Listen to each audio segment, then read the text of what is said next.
سحری ضرور کیا کرو، اور یہ در حقیقت برکت کا ذریعہ ہے۔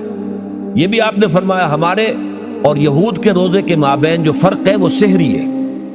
یہ سحری، چونکہ روزہ جو ہے وہ فجر سے لے کر اور غروب آفتاب تک ہے، طلوع آفتاب سے نہیں، فجر سے، جبکہ وہ سفیدہ سحر جس کو ہم کہتے ہیں نمودار ہو جائے۔ طلوع آفتاب کو ابھی 1.5 گھنٹے بعد ہوگا کہیں جا کر، لیکن اس وقت جو ہے روزہ شروع، غروب آفتاب پر ختم۔ اس حوالے سے اس سے پہلے کھانا پینا، اور اس میں بھی فرمایا گیا کہ بعض لوگ بہت زیادہ احتیاط کرتے، وہ صحیح نہیں ہے، اس لیے کہ فجر کے لیے اذان جب دیتے تھے تو اس میں بعض حضرات ذرا جلدی کرتے تھے۔ حضور نے فرمایا کہ نہیں، دیکھو یہ ذرا جلدی کر دیتے ہیں، اگر تم میں سے کسی کے ہاتھ میں پیالہ ہے، ابھی وہ کچھ کھا رہا ہے، اذان ہو گئی ہے، تو وہ اپنا پیالہ پورا کر لے۔ اس میں بھی تشدد کی ضرورت نہیں، جیسے کہ اس سے پہلے ہم پڑھ چکے یسروا ولا تعسروا، یرید اللہ بکم الیسر ولا یرید بکم العسر۔ اللہ تمہارے ساتھ آسانی چاہتا ہے، سختی نہیں چاہتا۔ تو اسی طرح فرمایا وَكُلُوا وَاشْرَبُوا حَتَّى يَتَبَيَّنَ لَكُمُ الْخَيْطُ الْأَبْيَضُ مِنَ الْخَيْطِ الْأَسْوَدِ مِنَ الْفَجْرِ ثُمَّ أَتِمُّوا الصِّيَامَ إِلَى اللَّيْلِ، پھر اب روزے کو پورا کرو رات تک۔ إِلَى اللَّيْلِ میں پھر بڑی بحثیں ہوئی ہیں۔ اس لفظ کی مناسبت سے اہل تشیع اس کے قائل ہیں کہ جبکہ خوب اندھیرا ہو جائے، لیکن اہل سنت کا اجماع ہے کہ غروب آفتاب اس سے مراد ہے، اس لیے کہ آغاز رات کا غروب آفتاب کے ساتھ، اور اس میں بھی احادیث کے اندر آیا ہے کہ تعجیل کرنی چاہیے۔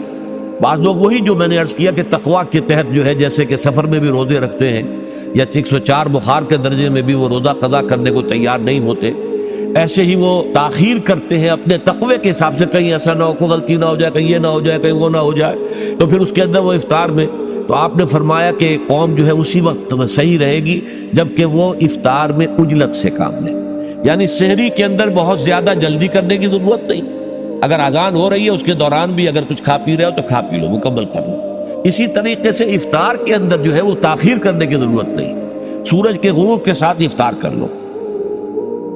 وَلَا تُبَاشِرُوهُنَّ وَأَنْتُمْ عَاكِفُونَ فِي الْمَسَاجِدِ، ہاں اپنی بیویوں سے تم مباشرت نہ کرو، تعلق زن و شوق قائم نہ کرو جبکہ تم مسجدوں کے اندر معتکف ہو۔ یہ اعتکاف کا ذکر ہو گیا۔ رمضان کے آخری عشرے میں یہ اعتکاف جو مسنون ہے کہ 21ویں شب سے شروع ہو جائے گا، یعنی 20واں روزہ ختم ہوا اس کے ساتھ یہ اعتکاف شروع ہو گیا، اور پھر اعتکاف مسنون جو ہے وہ جب تک کہ چاند نظر نہ آ جائے شوال کا، عید کا، اس وقت تک یہ اعتکاف جاری رہے گا۔ یہ ہے مسنون اعتکاف۔ اس کی کیا حکمت ہے وہ میں بعد میں عرض کروں گا۔ تو یہ حکمت جو ہے اس کے حوالے سے گفتگو بعد میں ہو جائے گی، لیکن یہاں یہ بتا دیا گیا کہ یہ جو رمضان کی 20 راتوں میں اجازت دی گئی ہے اپنی بیویوں کے ساتھ ہم بستری کی، وہ اس معتکف کے لیے نہیں ہے۔ جو مسجد میں معتکف ہے تو ہاں اس کی اہلیہ آ سکتی ہے وہاں ملاقات کے لیے، کسی مشورہ کوئی کرنا ہے بہت ضروری ہے، آ جائے، ملاقات ہو سکتی ہے، لیکن یہ کہ مباشرت نہیں ہو سکتی، وہ حرام ہے۔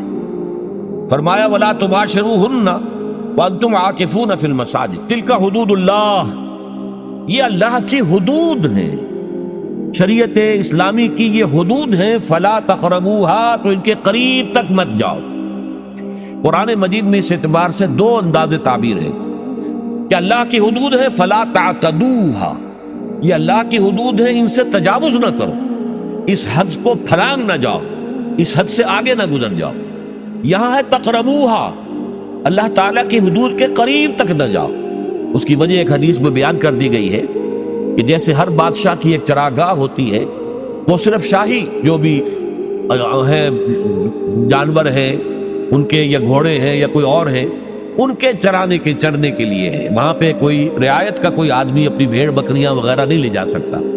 وہ حما کہلاتا تھا کہ یہ شاہ کے لیے مخصوص ہے، لکل ملک حمن وحم اللہ محارمہ، اللہ بھی بادشاہ ہے کائنات کا، ارض و سما کا، اس نے بھی جن چیزوں کو حرام کر دیا ہے وہ حما ہے، اس میں داخل نہیں ہونا تمہیں۔ تو فرمایا کہ جو چرواہا اپنی بھیڑوں کو بالکل اس کی آخری حد تک لے جائے گا تو اندیشہ ہے کہ کوئی بھیڑ کوئی بکری چھلانگ لگائے اور اس چراگاہ میں داخل ہو جائے۔ اس لیے کیپ ایٹ اے ڈسٹینس، ایک فاصلے پر رہو۔ احتیاط کا تقاضا یہ ہے کہ اس آخری حد کے قریب نہ جاؤ، فلا تقربوها، اس کے قریب نہ جاؤ۔ ان حدود کی تو سختی کے ساتھ پابندی کرنی ہے۔ ان کے لیے یہ ہے کہ ان کو نہ صرف یہ کہ ان سے تجاوز نہیں کرنا، بلکہ ان سے ذرا کچھ فاصلے ہی پر اپنے آپ کو رکھنا ہے۔ کذالک یبین اللہ آیاتہ للناس، اسی طریقے سے اللہ تعالیٰ واضح کرتا ہے اپنی آیات کو لوگوں کے لیے، وَلَعَلَّهُمْ يَتَّقُونَ، اور تاکہ وہ پھر تقویٰ کریں، بچیں۔ جب احکام معلوم ہو گئے اب بچنا آسان ہے، جب احکام معلوم نہیں تو اندیشہ ہے کہ کہیں کسی حرام کے اندر جو ہے وہ ملوث ہو جائے۔ جیسے کہ ایک حدیث میں آتا ہے کہ الحلال بین والحرام بین وبینہما مشتبہات، حلال کیا ہے یہ بھی واضح ہے، حرام کیا ہے یہ بھی واضح ہے، البتہ ان دونوں کے مابین کچھ چیزیں ہوتی ہیں متشابہات، پتہ نہیں حلال ہے کہ حرام ہے، تو تم بچو، ان چیزوں سے بھی بچو، اس لیے کہ اس کے اندر حرام ہونے کا اندیشہ ہے نا، لہذا ان سے بھی بچو۔